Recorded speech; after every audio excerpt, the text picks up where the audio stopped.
Welcome to the Imposter Syndrome Club. My name is Jessamy G. I am joined by a true angel sent from heaven, one of my favourite people in the entire universe, Miss Alice Eady. Welcome, Alice. That's me, you guys. Can I just say a true angel sent from heaven is what I call my dog all the time. so I take it as like the height. It's like the ultimate compliment. Thank you, my love. It's so good to see you. It's so fucking good to missed see you, Jessamy. Oh, man, I've missed you too. I've missed you. Yeah. It's not even been that long. Well, I guess it's been 3 weeks. And because we see each other at least once a week and talk to each other more than that, it feels disproportionately long. You know what I mean? Like there's so many people I could not see for 3 weeks and be like, oh, it'd be nice to see them, but not like. Yeah. And it's just felt like I think not all weeks are created equal, and these ones have just been longer ones. Yeah. So, yeah. But yeah, it's good that's to see you. true. It's good to have a professional excuse to talk to my friend, to schedule it into the old diary. Unfortunately, sometimes that's what you need, hey? Yeah. But yeah, so I am, for those playing at home, still off living the dream in LA, which has been cool. And we've been getting more into actually working while we're over here because it is a bit of a working holiday, which has been really nice. And it's been really nice to be reminded of the importance of taking a bit of time, you know, to rest. So last week was more kind of, we're still doing bits and pieces of work, but it was more kind of holiday vibes. And it's so easy to fall into that guilt of like, I should be doing something, or even if it's not work, like we should be like filling our days with more stuff, or we should be, I don't know, it's that thing I think particularly for Australians traveling, because you spend so much fucking time and money getting to a place. It feels like such a huge investment. You feel so compelled to make the most of those days, whatever that means. But noticing the result of moving a bit slower, having slower mornings, trying not to fill the days has meant that when I've gone back to pick up work stuff or creative stuff, suddenly that like flow of ideas and inspiration was just waiting behind the door. I feel like, you know, when we get into these, you know, just like the busy, like constant stuff of work and trying to make things happen and chasing and working and productivity, that you're reaching your arms in behind that gate and trying to fucking pull stuff out against its will. And that's not how ideas or creativity or inspiration works, you know, but if you give it that little bit of space, suddenly it's there just waiting for you. And all you have to do is open the door. Yeah. I know we've spoken before about like how for me it feels like the udder. Yeah. The creativity udder. It's like if you just keep milking the udder, it's not an infinite udder. It needs time just as well. I'm pretty sure that's actually, how. Yeah. That's how udders work. I was just saying, I think that's how cows work. You drain them and then they refill. I have two things that I want to say. The first is to continue the actual conversation, which is about rest, and part of that is I want to speak about the fact that I need to take a little holiday going forward. But before that, just on udders and milk, have I asked you this before, but if you had a baby and were lactating, yeah, would you A, try your own breast milk, and B, would you want Dan to try your breast milk, or C, be offended if he didn't want to drink your breast milk? We have had this conversation. I feel like I've had this conversation. I like can know someone for like 4 minutes and I'm like, what are your thoughts on drinking your own breast milk? I can't remember whether we had it on the podcast or not, but I can tell you my answer. A, yes, I definitely would. B, Me too. I wouldn't want him to necessarily, but I know, knowing Dan, that he would be too curious not to. C, I respect that. Yeah. Would I be offended if he didn't want to? No, I don't think so. Okay. Yeah. I think I agree with all of that. And I would only add to the second one that I feel like it's a fine line where I would be disappointed if my partner was close to it, but I would also be like, they need to not be too keen either. Exactly what I was thinking. Like if they were there, like licking their lips and rubbing their hands, like, this is the moment I've been waiting for. Okay. All right. Well, thank you. So that's out the way. So yeah, about rest.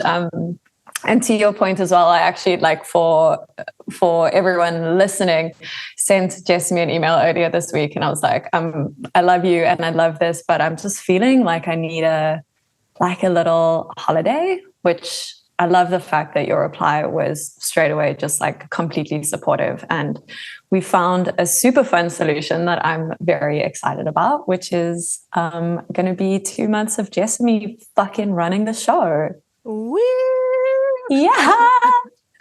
In my mind, now everyone's just like logging off. They're like, unsubscribe. See you later, cunt. I'm out of here. No. We don't get the dulcet South African tones of Alice's beautiful voice. No, but in all seriousness though, it is going to be super fun. So it'll be about 2 months so we tried, and obviously while I've been over here, we've done a, I don't know, B minus job of getting our tech setup going, but it's not bad.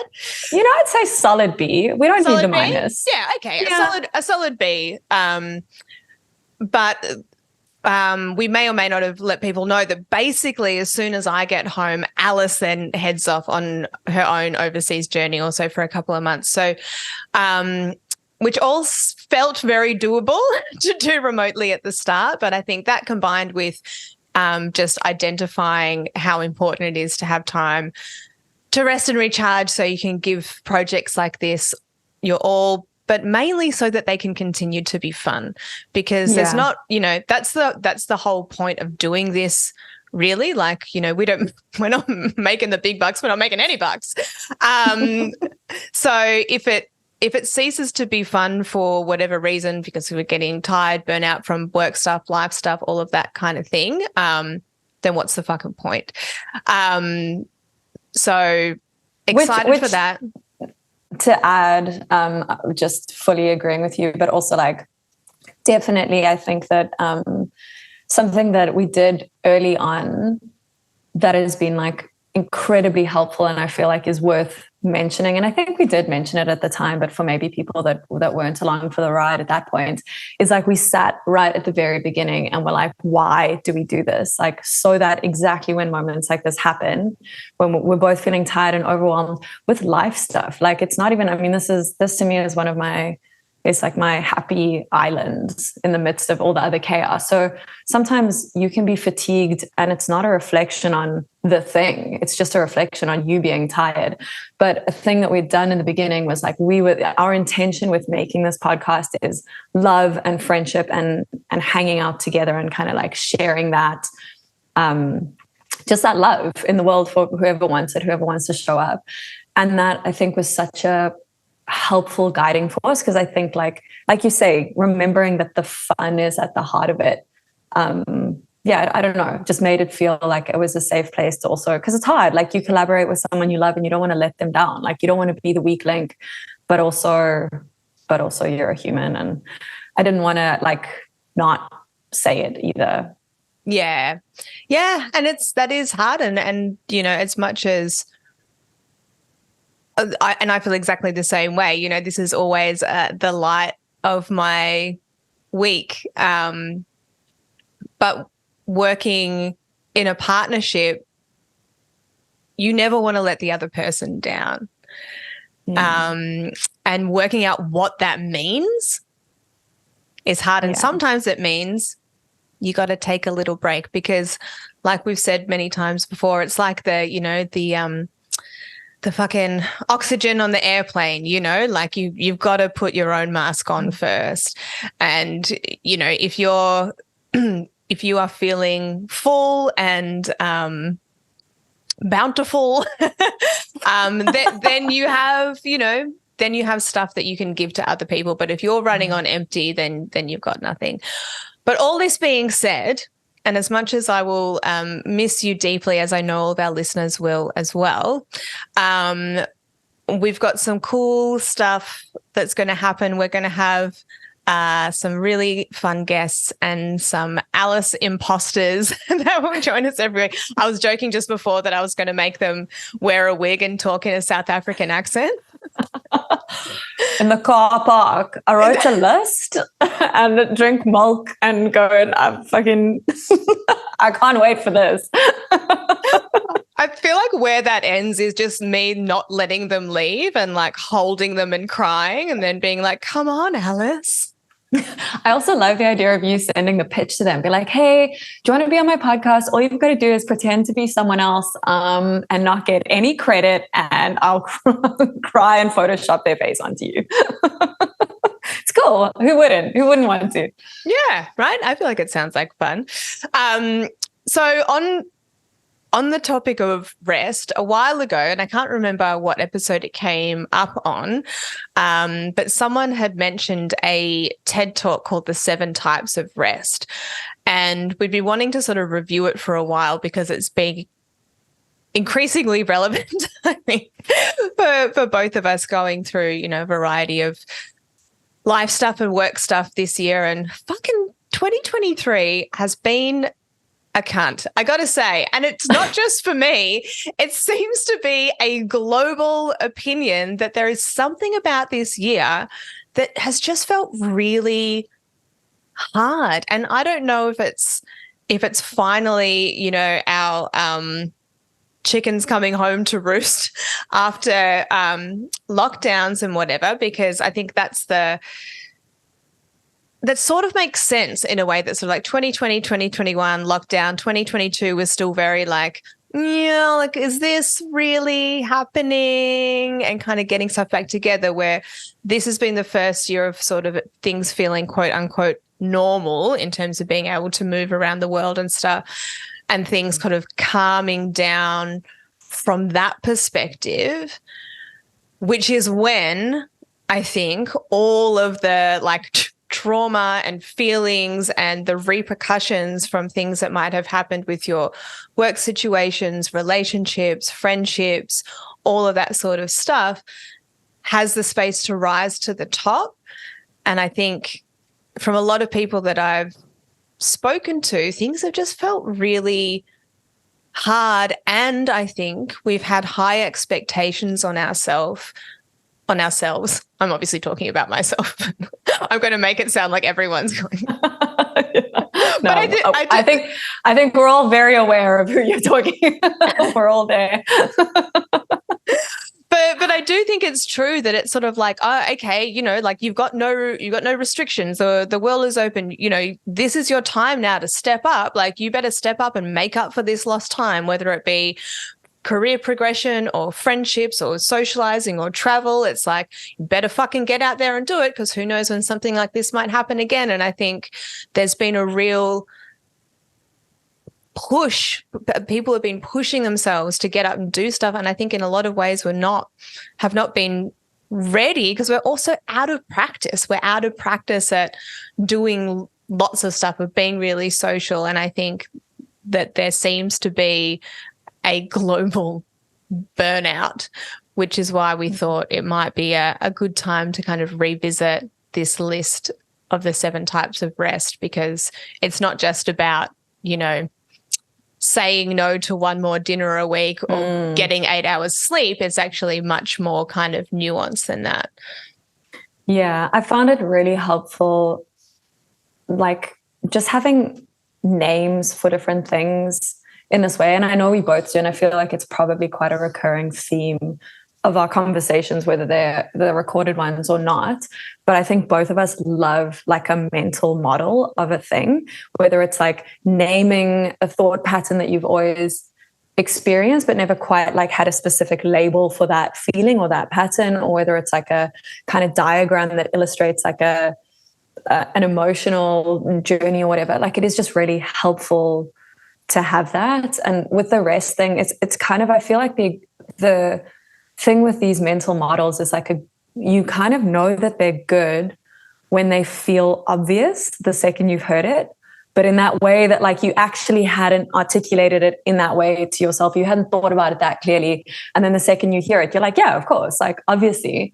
But the rest thing, like it does explain why sometimes you do. And I know a lot of us get it caught in that kind of like weekly pattern of like burning hard for 5 days with work and then just crashing on the weekend.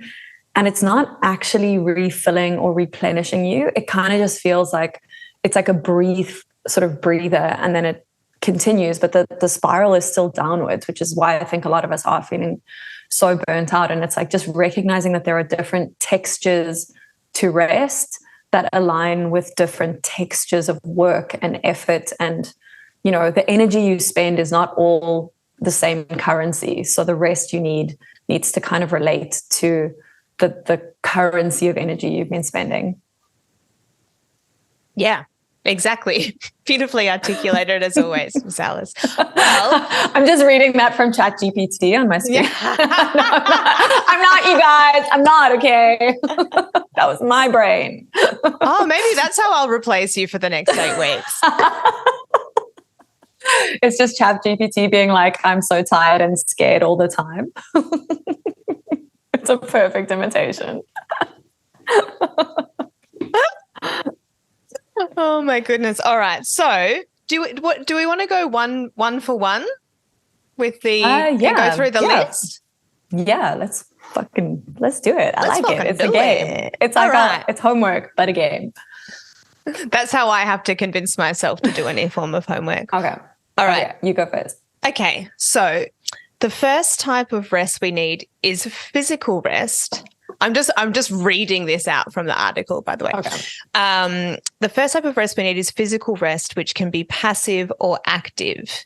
Passive physical rest includes sleeping and napping. Oh my God, I have to tell you about napping. I'll come back to that. While active physical rest means restorative activities such as yoga, stretching, and massage therapy that help improve the body's circulation and flexibility. So I think that's a reasonably obvious one that we sort of think of intuitively when we think of rest, you know, getting enough sleep, all that sort of stuff. I was so excited the first week that we were here. I had 3 naps on 3 and you're consecutive not a napper. Days. I've never been a napper. I've always really wanted to be, but I do this thing that infuriates myself. I know you laugh, but the thing is, it's because it's such a cute goal. I just have always wanted. It's like, so you're such a productive person. Like my goal is to just get half of what you get done in a day.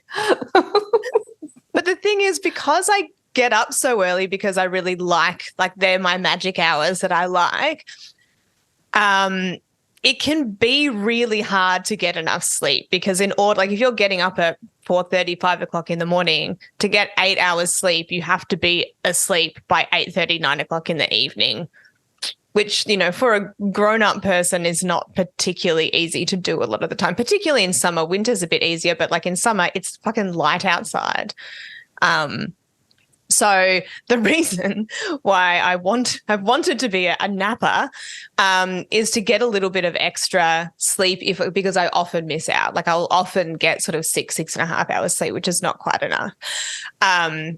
But then I do this thing that infuriates myself when I say to myself and others, oh, I just can't nap. Like I can't relax enough to get to sleep if I know I've got to get back up again. But this is just lies, Liza Minnelli lies, because I don't do fucking anything to help myself. What I will do is go and lie down in bed, or on the 1 out of 100 occasions, I do actually decide to try. Before that, I'm usually like, no, I've already decided this isn't going to work and don't even try. On most of the other occasions, I will get into bed with my phone, just scroll on my phone for 10 minutes and then go, nah. So I'm not doing any of the things that I know would help. Like, just don't take your fucking phone in there, for example, or put on a guided meditation or anything. I've basically not at all tried and then decided that I can't do it, which is infuriating because I see myself doing it and I can't seem to fix it. Anyway, I think just a combination of jet lag, and it had been a really big few months before we got here as well, and I just so tired. I also got sick when we first got here, which was really annoying. So all of those things combined, I was so fucking tired. I'm like, I actually have to lie down. Like, I have to. So I went into the bedroom. I closed the blinds. I closed my eyes. And guess fucking what? I fell asleep. And then I was so proud of myself and I was so excited. The next day, I told the guy that I was working with at the school that I napped. I was like, guess what I did yesterday, Mom? I took a nap. I napped like a big girl. And then I did a poo-poo and a pee-pee. And he gave me a little pat on my head and a kiss on my forehead. Yeah, but it's fucking, it is like it feels like it feels like this very silent act of rebellion to just sleep during the day. It feels very punk rock to me. That's true. But I think the thing is like, there are so many good points to working for yourself and working from home most of the time. But I think we often forget to cash in on them. And like, this is one of them. The fact that like, I can a lot of the time, I mean, a lot of the time we're working on site with clients, but if I'm not doing that, no one is stopping me from napping. And it's like such a wonderful advantage that I have access to that I don't take advantage of most of the time. Yeah. My housemate, I feel like saying ex-housemate makes it sound like, like something dramatic happened. Yeah, exactly. I'm like, no, she's still my spiritual housemate. I happen to not live in the same house as Phoebe anymore, but she is still my housemate in my heart. And she is the queen of napping. And I feel like I've learned so much. Like, I mean, we've spoken about housemates before and how you get this incredible insight. Just getting to watch other people live their lives as adults is amazing. Like, it's such a gift to it normalizes a whole lot of your behaviors. And it also helps you, I don't know, kind of expands you. And just seeing her, she's so like almost every Saturday and every Sunday afternoon, she'll just go and it's not even big. It'll be like a half an hour nap. She sets her alarm on her phone. And it's just like a thing she does, the same as brushing her teeth or, I don't know, making breakfast. Like, it's not a big deal. And I think there's something there. That's truly inspirational to me. Yeah, I know. Wait, there was something that I wanted to say. Oh yeah, the guided meditation. I mean, you said it now, but like, that's something I find. I'm not a big napper for the opposite reason, where it's like, if I get into bed and I'm horizontal, like the chance of me ever leaving is just like diminishing. But yeah, like a guided meditation is always a good one because it's like a win-win. If you don't fall asleep, you're doing a guided meditation and you feel good about that. And 9 times out of 10, it's so fucking boring that you fall asleep. Totally. And this is kind of when I've been crowdsourcing research about what makes a good nap, what makes napping easy. A lot of the time what people say is like, don't go in there going like, okay, you've got to go to sleep now. You got to go to sleep now or you fail nap time. Yeah, exactly. Which, unsurprisingly is how my stupid fucking brain works. But like the goal is like to go in with the goal of just lying down for half an hour. If you fall asleep, great. If you don't, you're still getting physical rest from just lying down and not looking at a screen or whatever for half an hour. So it's win-win. If you get a little bit of sleep, great, but don't make that the goal. Yeah. And that I'm going to segue that into another type of rest, which is sensory rest. And I feel like that's kind of to your point of what you're saying. So like, even if you're not getting the actual sleep, just to not be bombarded with information and color and lights and sounds and feelings and words and language and adverts and Instagram and this and all like blah, blah, blah. Just to be quiet itself is like to carve out that space. We've had, there's construction, where our apartment is, there are 2 constructions that we're on the corner of the building, and on both sides of that corner is construction, and it is relentless. Like, and I know that that's also just part of living in a city in the world. Like, we as humans have chosen to dwell collectively, and part of that is like, you will be annoyed by the sounds of other humans doing what they need to do. So you kind of need to just get on board with that.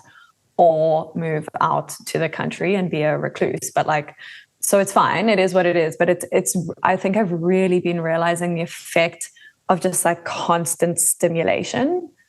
Yeah. Like it is, I think our brains are just, my brain anyway, is just not equipped for all of that. Like, isn't it amazing when you go out to the country, because so much of it becomes background hum. You're not necessarily, I mean, construction on either side, I'm sure you're pretty fucking aware of that happening. But a lot of the time, that just general background hum, you don't really notice it until it's gone. And then it's almost like you hear the silence then, and you're like, whoa, I didn't know that I was missing this. Exactly. Like you hear the silence, which has its own quality. I actually thought that this morning. So I came into my studio to record instead of from home. And because it's a Saturday morning, it was so weird. I let myself into the building and realized like the downstairs door was locked and the intermediary door and our studio door. Like this is kind of a big old Fitzroy warehouse. Like I think I'm the only person in this entire building right now. And it feels magical. Yeah. Like I feel it like I can't even explain. I'm like, why would this feel like anything? Like it's the absence of stuff. But like there's like a quality to this feel, like to know that you're the only person in like a 7-story building. So cool. But it's so, this, by the way, that feeling is why I love early mornings. I get that same feeling from being up before most people are up. It's that sort of like quiet magic time. There's no traffic sound. There's no, it feels magic. Yeah. It's a little bit like when you go to school at night. Do you remember that feeling? Like it's like a school play and you're like, oh, you're like, all this stuff still exists in the dark? Like what? That's exactly the feeling, isn't it? It's like, oh, I didn't realize it remained when I leave. Exactly. On the sensory thing, and this is something that's been on my mind while I've been away, because again, you get this sort of gift of like reflecting on your processes and what your days look like when you're sort of free from most of your usual obligations in life. So I am incredibly guilty of waking up in the morning and the first thing I do is pick up my phone because I'm turning my alarm off, right? Now, I could get an alarm clock, but I don't. I talk about it a lot and then don't do it. So my phone is in my hand, but then the first thing I will do on any morning is just scroll through fucking whatever, open Instagram, open my email, check my messages. And I actually think it's mostly just like I'm just trying to wake myself up. But I know that it's not good because it starts you on that path of like looking for, I don't know, it's like I don't need to connect with the world that soon. Like there is nothing happening at 5 a.m. that can't wait till 9:30. And I don't think it's good mentally, but I need something to like even just like get some light in my eyes and kind of wake me up a little bit. So I've been looking into like light therapy glasses that you can sort of like put on glasses and turn them, just like, I don't know if that would help or not. I'm also playing that fucking ridiculous game at the moment where I've got timers set on all my apps on my phone. So over here I've got them set to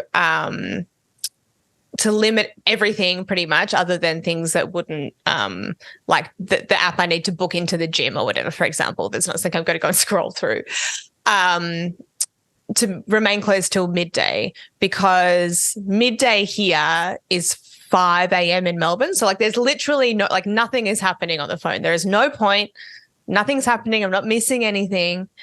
But now I'm playing the game of, because it also gives you the option to let it go for 15 minutes, 1 minute, or for the rest of the day. So I just pick it up and go, yep, do it for 15 more minutes. Like it's having no result. Oh, 100. I've had this 15-minute timer on my Instagram probably for 2 years now. And I don't even think about it, but my fingers know exactly the sequence of like, after 15 minutes, it pops that up. So not 1 minute, 15 minutes, or just all day. And I'm like, yep, all day. Like today's the exception. but that is every day. And I don't even think it's just a little dance that my fingers have to do. Like, I mean, to be fair, brains are pretty amazing in how they adapt to that. It's like, here's a hurdle, but I want to do the thing. So I'm going to find the most efficient and elegant way to jump over this hurdle. You will not stop me. Yeah, exactly. And I mean, I think it's helped to some degree because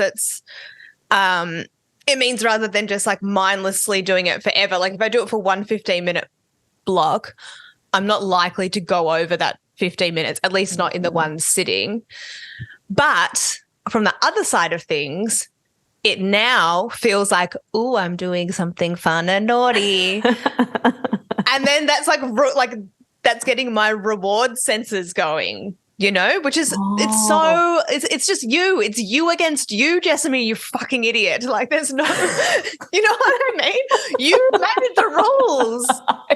You don't get anything so many from times breaking your own rules. Oh God, this is so many times. It's like me getting kicks out of rebelling against the thing that like it's like every night it's 10 o'clock. I'm fucking tired. I could just go to bed. That option exists, but no, will I? No, never, not even one time. I'm like, I have to push it till past midnight, till my eyes are burning. And I'm just like, my brain is, I can barely brush my teeth just because I need to rebel against bedtime. But there are no more grown-ups and there are no more rules and it doesn't fucking matter. It's just me. Yeah. It's just me being a big fucking baby. Yeah. Take that, Alice. Yeah, exactly. Hey, you know, I can fucking ruin tomorrow too. Oh God. This is a genuine question. If anyone has any recommendations for me on how to wake up in the morning without delving into emails, social media, etc., please let me know because this is a really good opportunity for me to kind of reset my daily habits when we get back. So I would really value anyone's information that they might have. Okay, so I think this is another one that we kind of think of probably fairly often is around mental rest. So we've done physical rest, sensory rest. So mental rest, I'll read out the little blurb it says in the article because it's probably a good jumping off point. Do you know that coworker who starts work every day with a huge cup of coffee? I feel like that's a little bit like, who doesn't? Come on. He's often irritable and forgetful, and he has a difficult time concentrating on his work. When he lies down at night to sleep, he frequently struggles to turn off his brain. Very relatable. As conversations from the day fill his thoughts. Oh boy, do I relate to that. And despite sleeping 7 to 8 hours, he wakes up feeling as if he never went to bed. He has a mental rest deficit.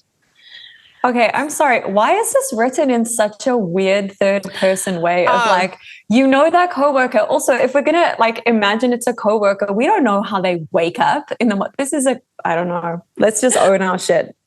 I can tell you why, because it's actually a transcript from the TED Talk. So it's less weird when someone's saying it. It feels weird written. It's actually not, I mean, the content is good, but I got to say, when I actually finally watched the TED Talk, I was like,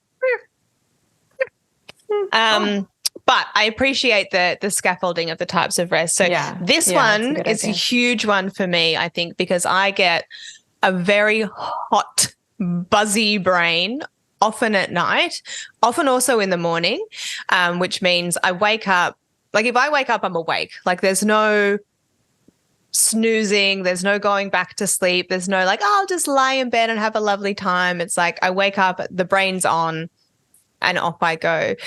So, and I think it's an interesting what's the fucking word I'm looking for? Delineation between sleep and mental rest, because they're not the same thing. So with old mate coworker who's having a coffee in the morning, how dare he? Even if you're getting that 7 or 8 hours sleep, you don't feel mentally rested because you can't turn off your brain. Is that something you relate to, Alice? Yeah, I was just thinking about it. I think like I felt this a lot when I was studying, where there was a very real threshold. And for me, it was about 4 to 4.5 hours of like heavy thinking, because there's a different, I mean, obviously, when we are awake, our brains are working all the time, but there is a difference between your brain being kind of on and active versus like very deep focused problem solving and attention. And I would hit like a fatigue point at about 4 hours, where it was like that, like there is no muscling through this, like it's just done, like it's that tank is empty. And I just, yeah, like for me, almost like it's like then starting to mix different things. So I find like when I'd hit that wall of mental fatigue, that's the best time to go do something physical, and kind of like you're saying, like not rest by sleeping, not rest by switching my brain off, but like rest by changing gears for my brain so that it can play in like a different area. I kind of imagine the brain scan, and where the lights are going off in one area, it's more like shifting that area of activity somewhere else. So you're not thinking less, but you're thinking differently. Yeah. I don't know if I'm having that at the moment. Like I find that sometimes, I guess, with our live jobs, when we're doing like a live event drawing and you have to listen to content for 7 or 8 hours of a conference, like I definitely hit that wall as well. Yeah. Yeah. I mean, that is like a whole different mental ball game, I think, that having to pay that type of attention. I've often joked that, like, because I quite often have a lot of different irons on the fire between, volunteer jobs and podcasting and work and all that sort of stuff, that I just procrastinate one job with another job until all the jobs get done. That's such a great system. It kind of works, but I think it actually, I hadn't really thought about it in this way, but it's sort of hitting on this thing where it's like, okay, it's not rest as in complete rest, but I might move between doing something that's like admin heavy on one side of things to something that's more creative in another, and sort of moving between them keeps things feeling a little bit fresh. Also a very big fan of a walk around the block to try and just like reset. That is the gift of having a pet that you need to walk, is it kind of like forces. I noticed that at work when I often bring Maggie, my dog, in with me, and she'll lie at my feet. And then around lunchtime, obviously, she starts kind of getting antsy and like shifty and shuffling around. And I can't, I obviously have to take her out for a walk. And I've noticed this pattern where every single day when she starts like shifting, it stresses me out so much, because I'm like, fuck, like I don't have time for this. Like I've got about 20 things I need to do right now. It's so annoying, but I don't have an option. So I'm kind of like forced into, I'm like, God, I can't afford this, but I'm going to do it.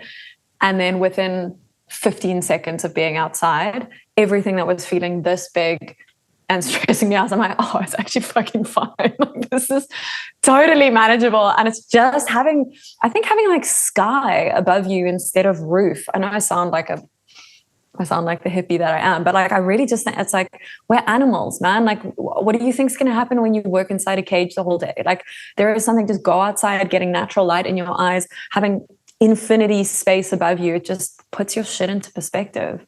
I'm pretty sure that is actually a science-backed thing, not just a hippie feeling, that that looking to the horizon, like being able to see a distance, is really good for you. I think it's actually like it's mentally good, but I think actually for your eye health as well. Yeah. Because we obviously spend so much time looking at screens because we have to. That's how most of our jobs work. But to be able to just, even if it's just looking out the window, to look at the horizon can be really, really powerful in terms of just shifting your mental state. And I think it probably does also give some perspective, like you were saying, all of these things that seem so huge, when you get out into the world, you're like, oh yeah, the world doesn't exist within my computer screen. Yeah. Like there's a whole fucking huge, broad world out here, and all of these people walking past me have their own set of problems that they're trying to solve. And it just, like lends a bit of perspective, I think, to things. Yeah. It's something I miss about living in Cape Town, because Cape Town, you've got not only, it's obviously on the ocean, but you've got Table Mountain, which is pretty much visible from wherever you are. So like, firstly, it's an amazing city because almost immediately, even if it's the first time you've ever been there, you almost always have your bearings because you've got two massive reference points that are visible at any given time. So like even a newcomer to that city feels at home really quickly, like you know exactly where you are. But also just living in a place where you've got these massive reminders of scale that are so much bigger than our little human world. Like I think that it just, I don't know. I mean, it's a chill city anyway. It's a very like relaxed city to live in. But I personally feel that that's a big part of it. It's just like your life, you are constantly aware of how small your life is in the best, it's the most empowering, positive kind of thing. It's, I miss it. Yeah. Do you feel like you felt more stressed in Melbourne since moving here? I feel, yeah, I do. I think like what you were saying earlier, I think with the COVID thing and like the long-term impacts of that, I think as well that applies to immigration in some ways as well. Like where I think it's like you have, or even like breakups, right? Like you have the immediate impact of like a life-changing event. You deal with that. You're in like survival mode. So you deal with the survival things. Then once that's kind of out of the way, you've got this like processing and reflection time and you're building a new life. And gradually, you don't even notice it, but gradually your new life kind of replaces your old life. And then you're in this new space and it's a new chapter and it's a ultimately really positive thing. But even when you come through that, there are like longer term, there are still moments, you know, like even in the breakup thing, you can be 2 years out of a relationship and the tiniest thing can bring up a moment or just remind you of something, or you go through a big life thing, but the last time that happened was 5 years ago and your only other context for comparison is a different world. So I think that there's like inevitably just like things happen over time that bring up different parts of those changes. And I don't think it's a bad thing at all, but I just think we tend to, you know, again, with the COVID example, when you were speaking about it, like we tend to be like, okay, well, the thing is over now. So like, so it's done. And I'm like, it's so much messier than that. That like things have a much longer tail than you expect them to. Things linger longer than they should have. And not in like a way of you dwelling on it unnecessarily or not letting go, but just they are there. Like they, you know. Yeah, absolutely. And I think that's very true of grief as well, which I guess, you know, things like breakups and stuff, that is a form of grief. That in the immediate, like, yes, there's survival mode, but it's also like people are very present because it's in their minds. Yes. You know, if something, you know, you've just broken up with your partner, a close family member has died. For the people around you, that's very current for them. So there's a lot of support, and then that kind of everyone just goes on with their lives as they should, 100%. But that's when things become much harder, I think, moving forward, is when you've just got to like then go on and try and like, you're like, do I just pretend this didn't happen now? Like, because you kind of have to fake that in a way a little bit in order to be able to move forward with your life. But then it's such an odd kind of feeling. And that's where most of these things, when a heavy thing has happened in life, I think it's actually hardest when some time has passed. Yeah. I remember the episode with Eliza where you both shared about that. It's like, you know, losing parents, and then a year later, like how, you know, it's like the birthday of the person or the anniversary is the thing that blindsides you because you feel like you're on the other side of a thing, but of course not. And I just think it's very human. Like we're so bad at nuance. And we just want it to be like a clear thing. We're like, okay, well, like, are we in it or are we out of it? And you're like, we're neither. Like, we're not in it, but there are threads of this thing that are just like woven into our fabric. And like, that's not the same as like not letting go. That's not the same as like, dwelling on it unnecessarily, but also just every now and then you're like, fucking history exists and it can blindside you. And that's also, so yeah, to answer your question, I don't know if it's hard to say, am I more stressed in Melbourne? Like at the moment, and I think it's because it's winter and just like, they're just patches where, yeah, I think, how it is when you're a bit like, you're run down from one thing, I guess that's when other stuff pops up.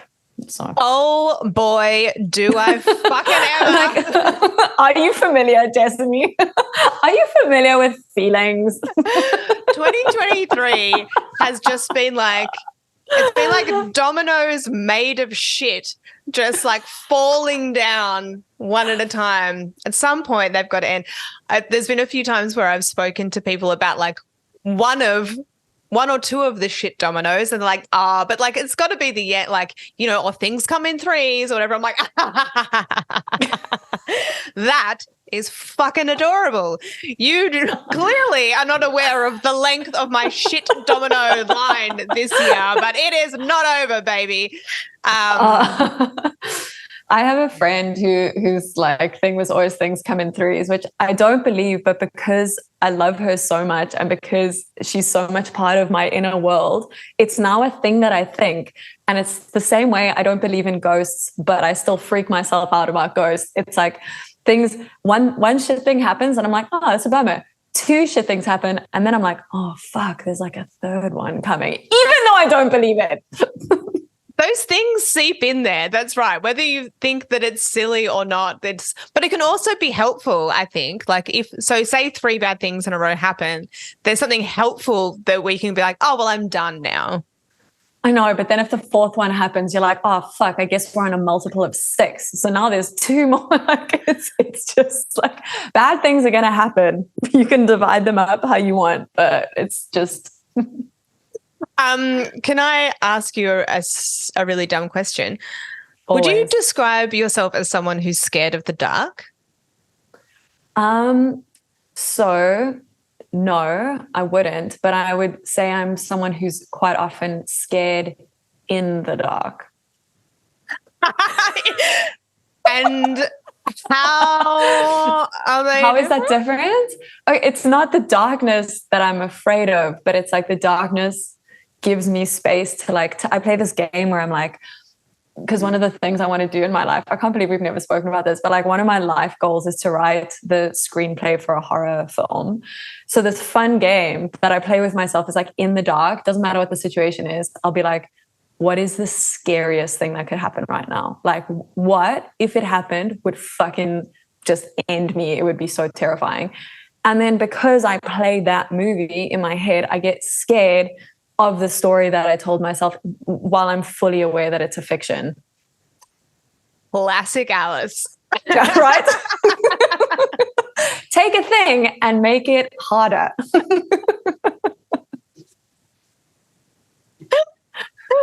You scared of the dark? Well, I would have said yes, but I think it's actually much more similar to what you just described. So it's not darkness inherently that makes me scared, but I'm very good at freaking myself out, not intentionally to write myself a horror movie, but I'm a pretty massive wuss. Yeah, like if I've got to like say like go to use the bathroom while you're camping or whatever and it's a bit of a walk in the dark, like I will, or you got to take the bins out at night or something, I will run back inside like there is something chasing me. Don't you think, though, that the act of running makes you more scared in those instances? Definitely. Because I'll be like, if I'm feeling really scared, I'll make myself walk slowly, because at least if I'm walking slowly, I'm like just below that threshold of completely fucking losing my shit. But if I allow myself to run, it like all comes crashing down and starts feeling real. Oh, yeah. It definitely makes it worse. Oh, cool. I think as well cool. because it gets your heart rate up. So your heart rate's maybe a little up anyway because you're like feeling a little bit nervous. But then if you add on that like moving very quickly, it definitely makes it worse. Yeah. Good strategy. What is that? Are you like in those moments, do you have a thing in your head that you are scared of? Like, is it a supernatural thing? Is it like I'm scared of ghosts? Is it I'm scared of snakes? Or is it I'm scared of murderers? That's an excellent question. And I don't know because I don't think it's at all based in logic or being scared of a thing. I would probably say all of the above. It's probably uncertainty really and like loss of power, as in like not the power going out, like me not having power because I can't see what's happening around me. So I think it's just like a general feeling of uncertainty in not knowing what's around you, but probably more if I was to rank them, I'd say number one would be murderers and number two would be like something supernatural. But I have no like belief in ghosts or supernatural things, but I can be so scared of them still. That's what I find so fascinating is to be like, I am more scared of ghosts that don't exist than snakes that are real. You know what? Snakes are not a thing that scare me that much.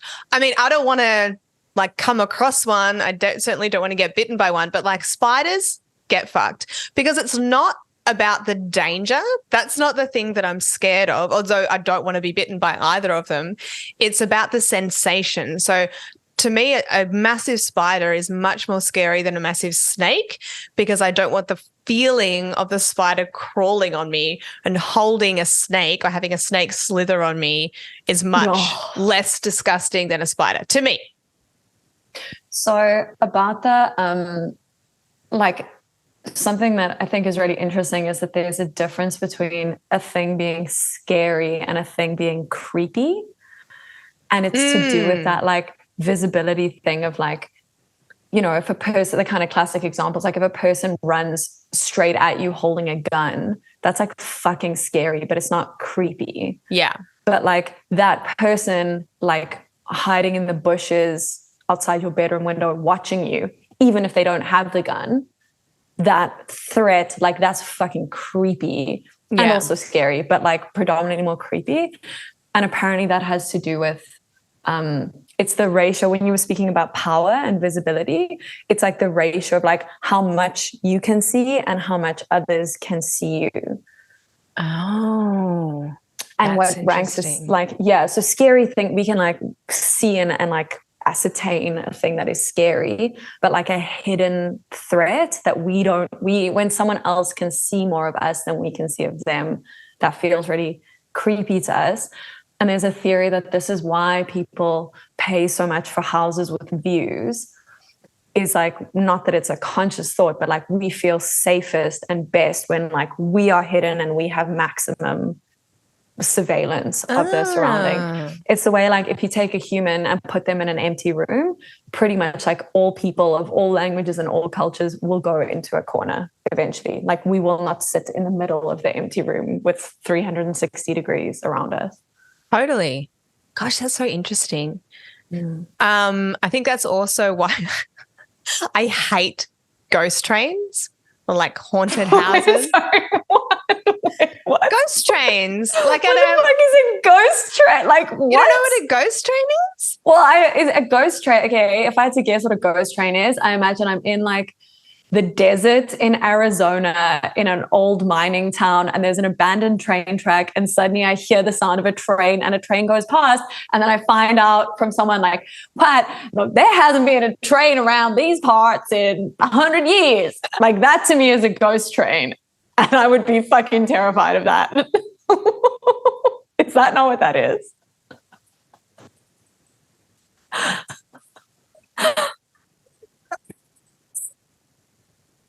That's not what it is. That could also be a very accurate description of what a ghost train could be. Definitely. What is one? But what I'm describing is at like a I love you so much. Like a theme park or something where you have like a ghost train is like a ride where the train is not at the ghost. Got it. I'm back, baby. Take me a minute to recover from.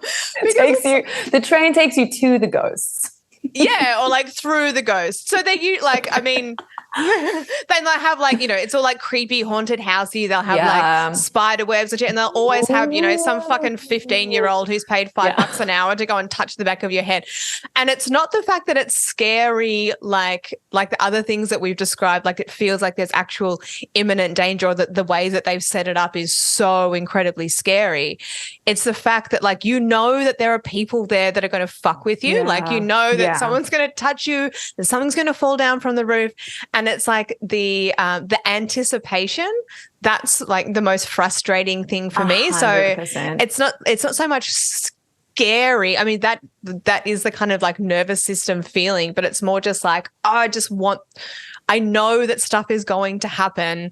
Yeah. And they have the view of how it's going to work and I don't, and I don't like that.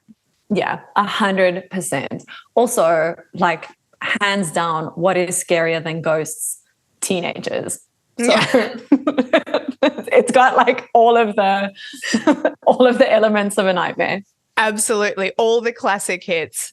We're probably starting to get, I know that Alice, my love, you've got something exciting to go to this afternoon, so I want to make sure that we keep it on track for you. Do we want to talk about one more type of rest before we wrap up? So I'm looking at the list. We did physical, we did mental, we did sensory. So the ones that we've got left that I feel like actually, I mean, all of these are kind of an ecosystem, like none of them are separate. They all bleed into each other. But the three that are left are spiritual, emotional, and creative. Any hot takes on any of those? I think we kind of touched on the creative rest thing already. Yeah. At the start. Here's a good one. Like, what would emotional rest? How do you rest your emotions? I don't know. And it's a good, I'm trying to look at what they suggest here. I think what they're sort of framing it as is being honest about your emotions. So rather than, so if someone asks how you are, rather than like going into a people-pleasing mode and being like, everything's great, to be more honest about where you're at emotionally, so you're not holding on to all of that, because that would take a lot of energy. But when someone who talks about my feelings nonstop, that is a world I am unaware of. No, but I think that I wouldn't have understood it in that way without that explanation. I quite like that though. Yeah, so do I. No, that's okay. I just think my like sort of gut reaction to it would be that you need time around people who make you feel really safe, which actually, now that I think about it, is kind of the same thing, where you don't have to put on any like professional voice or parent voice, and you know that, you can answer those questions really honestly, but also you can just sit in silence together. Like you don't have to try to do anything, I guess. Yeah. I think like that makes sense. I know the word Sorka, our shared therapist, used for it was impression management. Oh, okay. And the work around like, if you need people to think you're okay, it's pretty self-explanatory, like managing the impression that you're giving of that okayness, and the dissonance between that and if you're not feeling okay, that is, you're crossing that bridge, and that bridge might be a short little leap, it might be a really long fucking bridge, but I guess like the distance of the bridge between those two things and the work involved in crossing it. I suppose also a way to think about it is like, well, okay, what would, if emotional rest is one thing, like what is emotional work? And I suppose that's also, yeah, I don't know how I'd think about that. I guess like, yeah, I don't know. Even thinking about, I suppose like that's the thing with emotional work. Even thinking about emotional work is fucking exhausting and I don't want to do it. It sounds hard and tiring. Yeah. Well, I think potentially it could be something like if you are, I'm just using this as an example because it's an easy one that we all understand. If you're a mother, say, that there's a lot of your own emotions that you have to put aside and maybe, downplay things that were actually a big deal because you have to put other people's emotions first a lot of the time.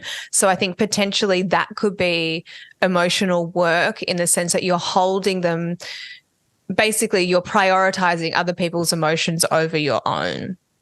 Yeah. Yeah. Or shifting, I suppose, as well, potentially various like leadership roles where like you are managing a lot of people and you're needing to like hold quite a lot of space for other people where, I mean, hopefully you're working with adults who can meet you there. But I mean, I think a lot of people in roles like that are kind of having to, when you have to take a deep breath and you're like, going to be the bigger person, but it takes a lot of work to be the bigger person when sometimes you just want to be the smaller person and run away.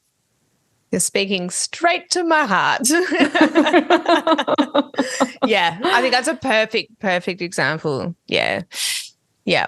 No, God, being a human is complex and annoying, isn't it?